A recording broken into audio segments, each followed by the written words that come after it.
Voici la partie 4 de notre série sur les révélations et les secrets anciens cachés dans les cheveux. Et si je vous disais que vos cheveux gardent une mémoire?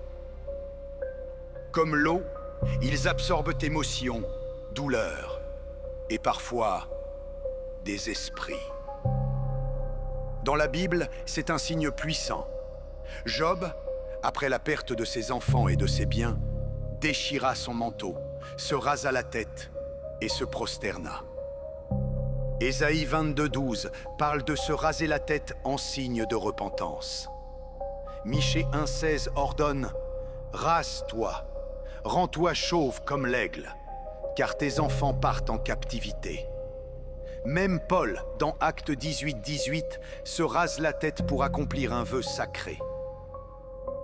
Se raser, ce n'est pas seulement esthétique.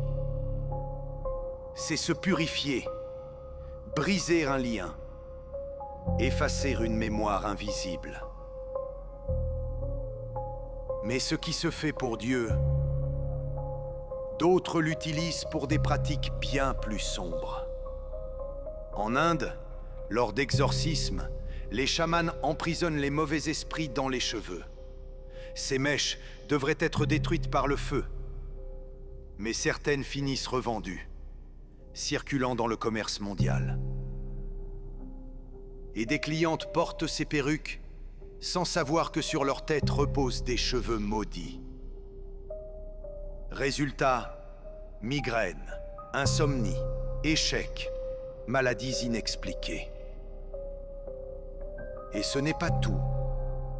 Dans certains salons, des coiffeuses murmurent des incantations pendant qu'elles travaillent. Observez leurs lèvres. Elles bougent, mais ce ne sont pas des chansons. Parfois, elles passent le peigne de vos cheveux au leur. Derrière ce geste anodin pourrait se cacher un transfert d'énergie, ou pire, un vol spirituel. Et dans certains rites occultes, se raser le crâne est exigé comme preuve d'allégeance. Une offrande, une contrepartie pour pactiser avec des forces invisibles. Dans la prochaine vidéo, nous parlerons de ces pactes, de ces sacrifices et de ce que vos cheveux révèlent encore sur vous.